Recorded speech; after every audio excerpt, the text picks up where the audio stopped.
it's easier said than it's simple in concept, but hard to implement for some companies where shrinking and hyper focus is the path for profitable growth for a specific set of companies. Because if you think of these companies, 2 to 20, 5 to 25, they're still like relative. I call them adolescence company, right? They're not really young companies, but they're not really mature companies. Still small leadership team usually, still owner operated usually, not a lot of resources. So the more you try to accomplish, the wider you spread yourself, the less effective you become in each of the activities you're trying to do.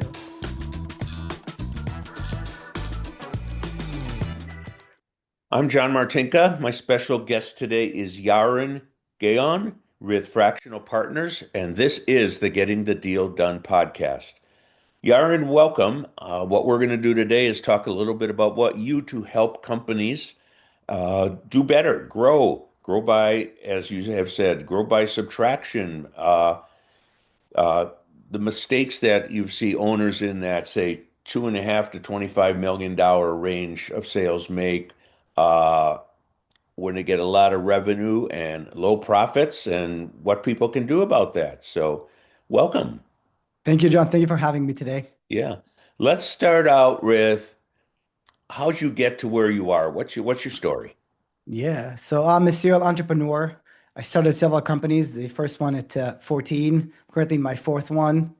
Um, Sold my last company. It was Israel's largest military goods e-commerce platform. Sold it in 2019, moved to the States, finished my MBA, did my last semester at Kellogg as an exchange student, joined a VC. Really, that opened my eyes. I was an entrepreneur in residence in a venture capital firm. And what that means in simple terms is I was the in-house entrepreneur for the fund. And my job was to take distressed assets, in basically startups that ran out of money, and turn them around. And the fund sent me there with resources, and that's what I did. For about 3 years, I volunteered as a business mentor in University of Chicago and in SCORE, mentored about 400 different founders. And I saw really interesting themes that led me to kind of quit my venture capital job and start Fractional Partners. Okay. And what exactly does Fractional Partners do? So we help growth companies grow profitably. So there's a difference between revenue and profits. We know that, but a lot of companies are able to grow top line, but have a very difficult time growing bottom line. And I am hyper focused on bottom line. So what we do is we help 2 to 20, 5 to 25, usually companies that have product market fit and have traction, really find their path of least resistance to actually growing profitably. So not just growing top line and making a bigger company, but actually increasing EBITDA and net margin, because that's really what you end up with. Oh, I think you're absolutely right. I was at an event the other night, and the MC for the event was someone who had bought a company a few years ago, and I know he's looking to grow by acquisition, but he even made the point. The topic got into what's called the J curve, Mhm. and you buy a business, and it does. The projections say it's going to go up at 10% a year, and it doesn't always do that. But he said, "Yeah, we've grown the revenue, we haven't grown the profits." It's a different Yeah. game, different skill sets. So how about I share with you a little bit about why that happens or why I think that that happens, and then what is the trick, not trick, but mindset shift to kind of turn this around. Go for it. So here's how I view the world.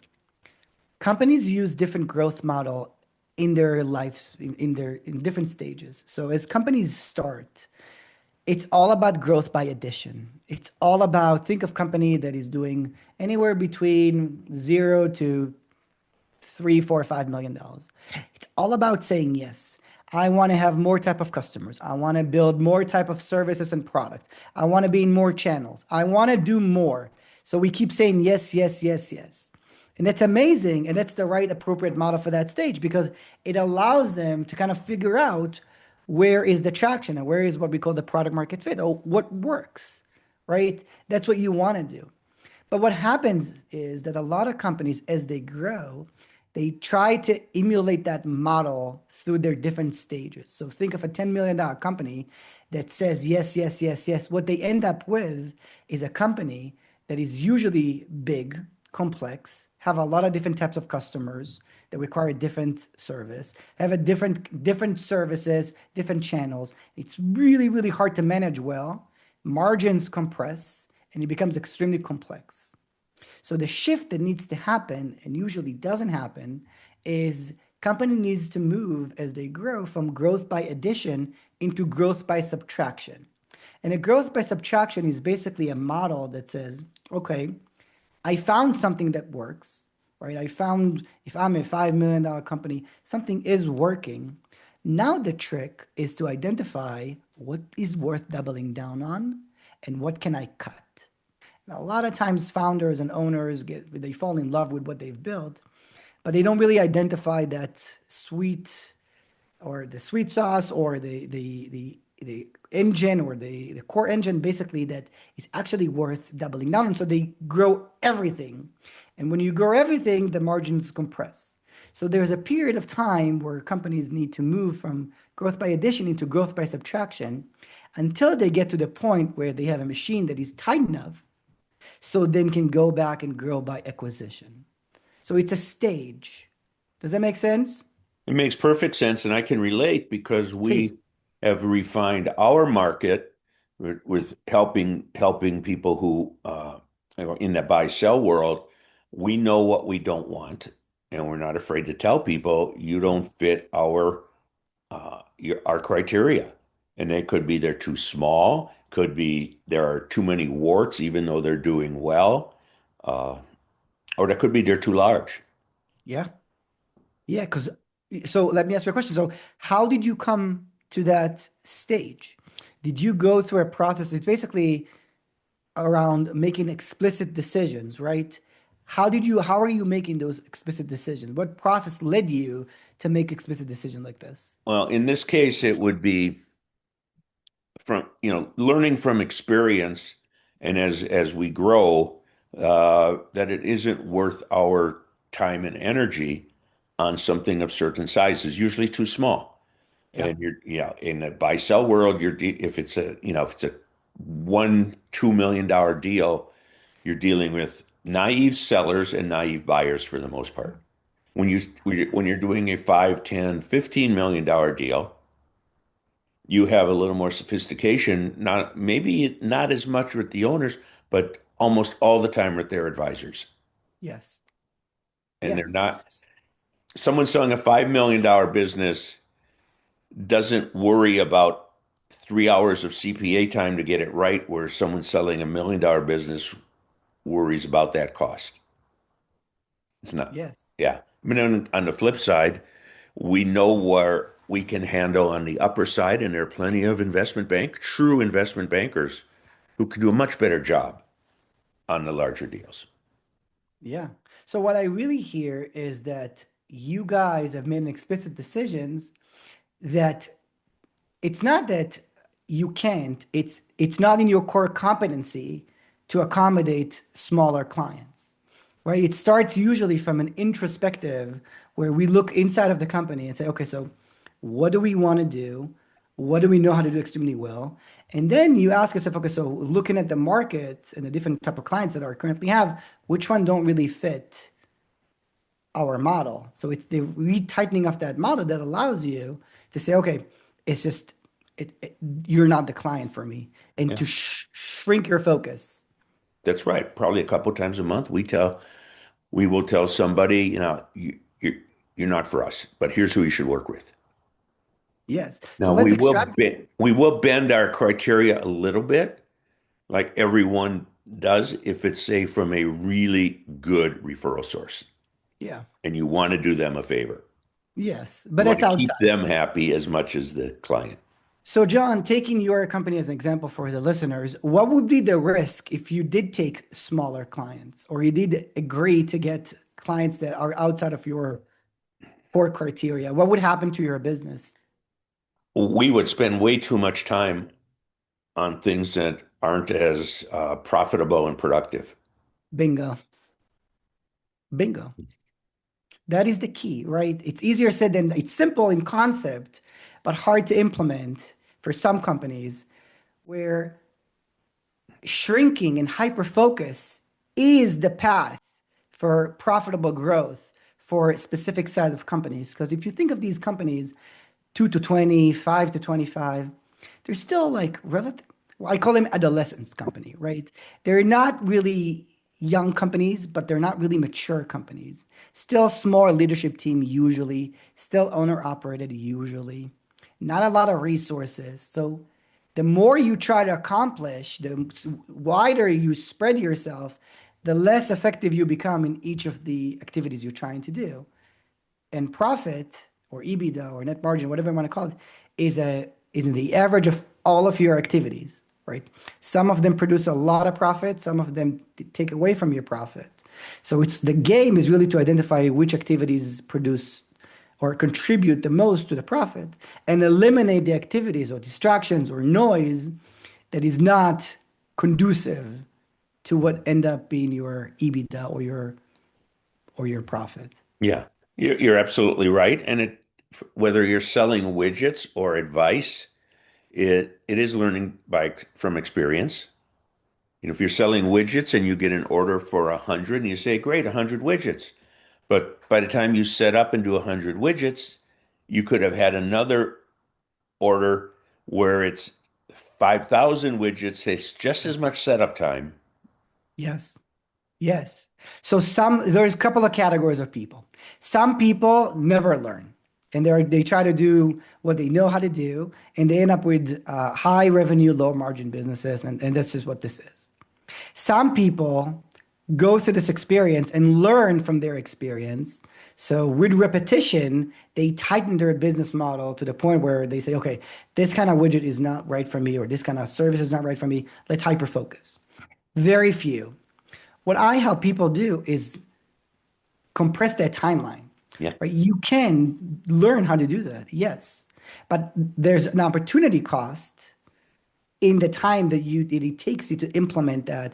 It's very, very hard. I found very, very hard for an owner operator to cut parts of their business. There's usually emotion involved, people involved, sweat involved in this, and they don't want to cut.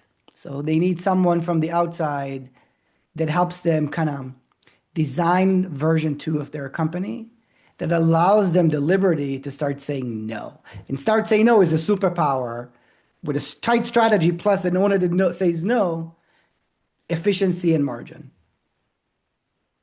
Yeah, I agree. So what kind of companies do you work with? Is there an industry or are you industry agnostic? I am industry agnostic. I'm industry agnostic because I am not. So here is my thesis, or here is my thought process. The model doesn't, or the industry doesn't really matter as long as it's not a highly regulated industry that I can't really do anything Yeah. with. But assume it's like a free market industry.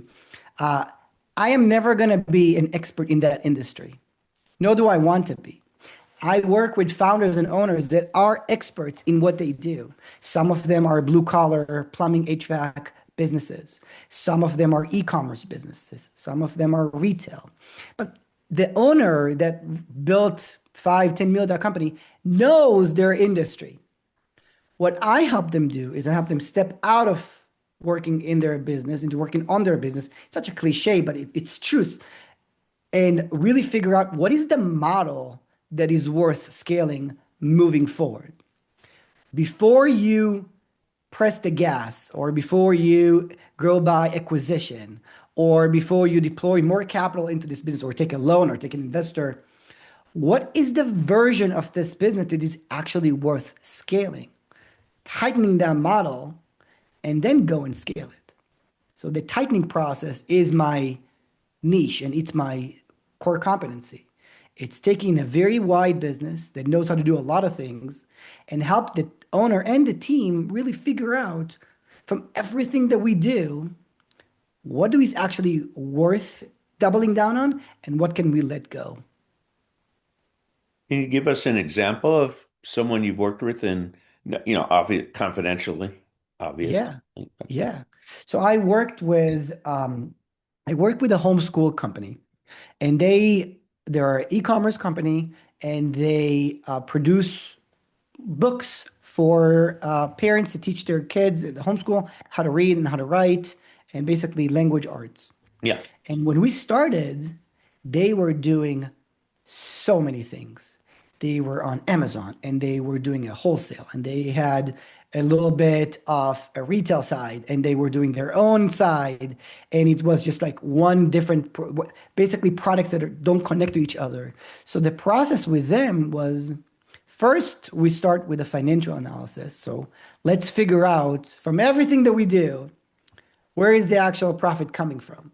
And once we ran through the exercise, we found out that almost, I think it was 85% of their profit came from their own website.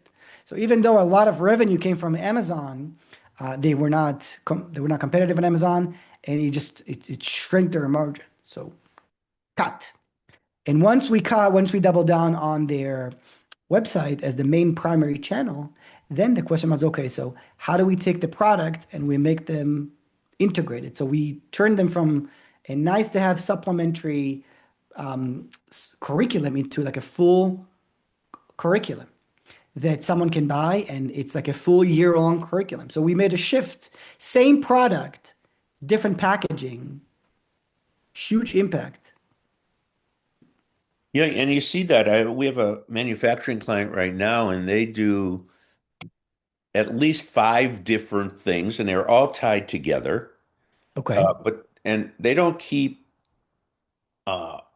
keep track of margins by product type. They say they've been Mm. at it so long. They say we look at the bottom line, and it's all Ah, working. let's And it talk is about this for working a minute. very well, Yeah, but you have to wonder, are they pricing service A correctly, or is service A priced so with such high margins it covers B through whatever? probably. Usually that what happens. So let's touch on this because this is really interesting. So two things happen. One, profit is a lagging metric, meaning that it tells us what happened and the impact of our decision that we made throughout the year, if it's a P&L, but it doesn't allow us to make any strategic decisions because it's blended. So that's one, it's not really an effective metric to look at as we start making decisions. The second is that what I found that even companies that do look at margin don't look at overhead. And overhead tells this story. So I'll explain what I mean by that. You can have five different product line or service line or channels, and you can track your gross margin on each one of them. That's great. But there's a huge component of overhead that some expenses that go into the overhead that would never be there unless you had that service line, and they're ignored. I'll give you an example. Let's say that I have a company that they have a brick and mortar store, and they have a direct to consumer, and they have a wholesale. Let's say that you track the margin on the wholesale, but in order to have a brick and mortar, you have to pay property insurance, or you have expenses that would not be there if you didn't have that channel. So the trick is when we do look at profit and profit margin, profitability of revenue stream, is to also take advantage or take into account what overhead expense is connected to that revenue stream. That if I did not have that revenue stream, I would not carry on my balance on my P&L. Does that make sense? And a lot of companies miss that because they look at direct costs. Yeah. Oh, and direct cost looks profitable, but there are other costs that are associated with that revenue stream that hide in the overhead.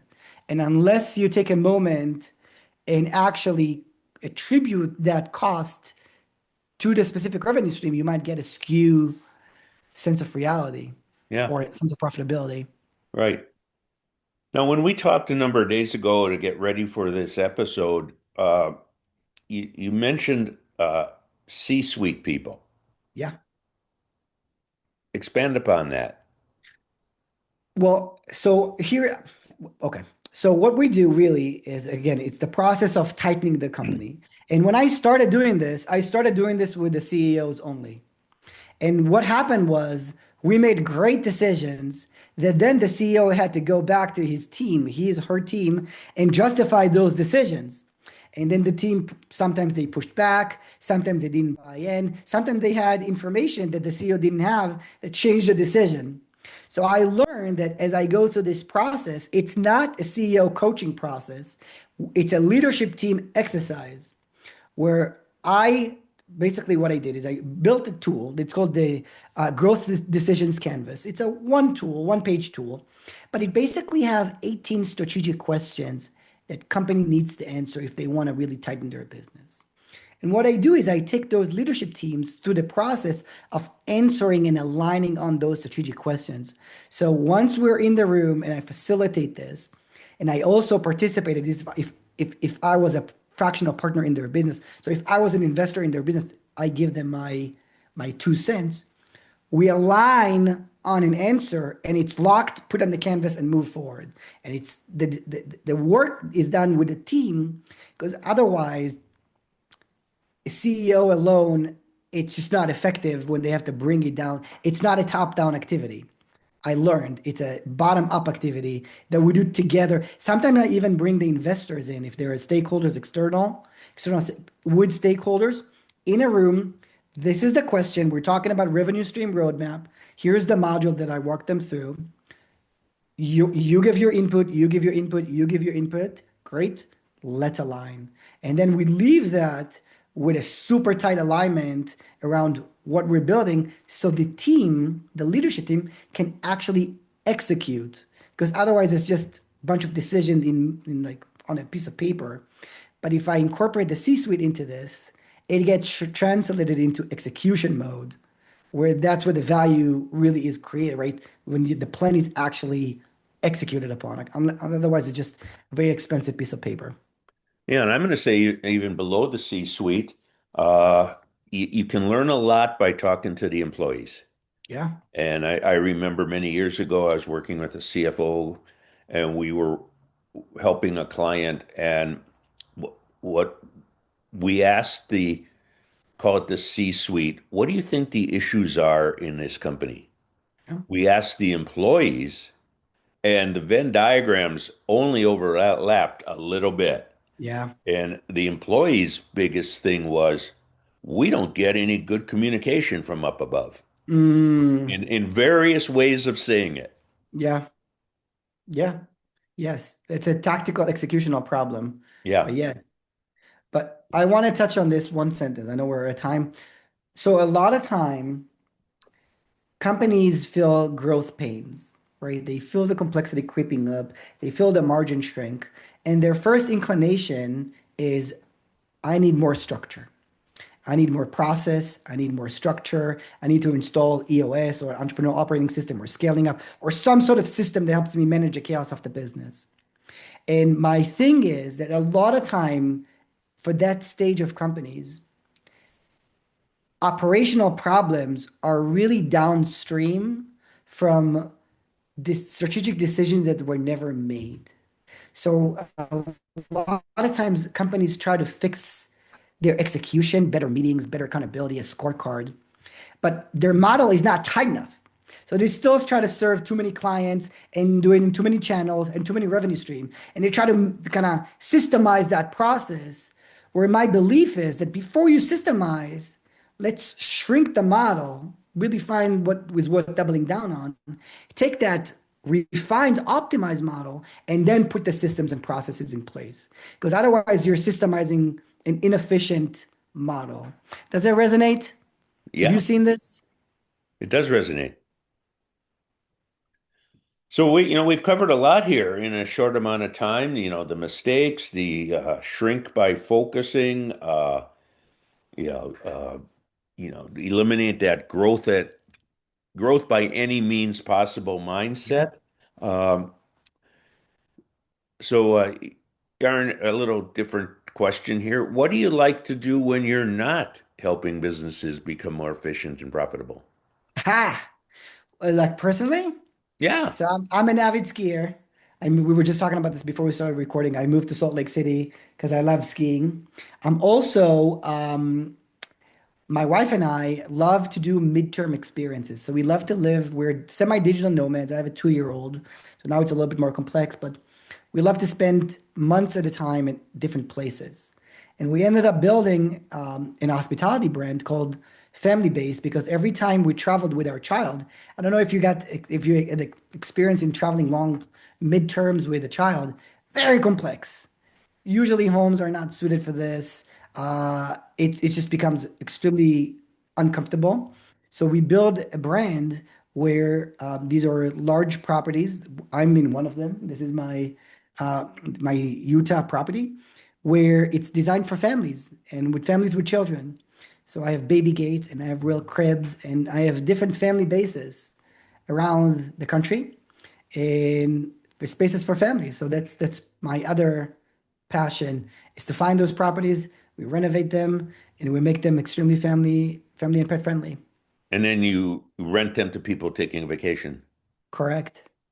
Yeah. Usually either multi-generational families, so grandparents that come with the kids and the grandkids, because these Yeah, are large properties, or a couple of families coming together with kids. But right. yes, But all kid friendly. but that's the value proposition. Um, Well, that's it, wonderful. yeah, it's really cool. The I spend time in a lot of Airbnb, a lot. I mean, like a lot. And I designed the house that I wish I had when I was traveling. That was the idea. Okay. So is there anything that we didn't cover that you'd like to get out to the audience? So here's my suggestion. So if you are a 5 to 25 million dollar companies and you feel this growth friction, right? Either your margin is being shrinked or complexity is going up, or you feel like something in the model is not working. Resist the urge for more processes and resist the urge to just streamline what exists. So I have on my website what I call Growth Bottleneck Snapshot. It's a super quick exercise. It takes about 3 minutes. You answer, I think it's 20 questions, or close-ended questions about your company. And it shows you on a heat map as a result, what decisions haven't you made that are causing some of that friction? Are these decisions around what customer you want to focus on, or the decision what revenue stream is the most profitable, what revenue stream you want to focus on? Is it about your core competencies or strategic advantage? What part of your strategy isn't clear? And I would love for you to consider this as you try to reflect on what is causing the pain that you're feeling right now. And is it really a tactical plane, like my marketing is not working, or it's upper stream, like I'm not really sure what customer I'm focusing on, so my marketing is not working. It's a different altitude. Okay. And that's a perfect segue to my last question. How do people get hold of you? Yes, fractional.partners. So fractional.partners is the website. And if you go to canvas.fractional.partners, you can see the growth decision canvas is publicly open and free. So it's a whole system. My system is basically fully open. It's basically a private equity playbook that I've built into a self DIY decision-making system. And I believe that knowledge should be publicly available and free. And it goes on top of EOS or your operational system if you're using any.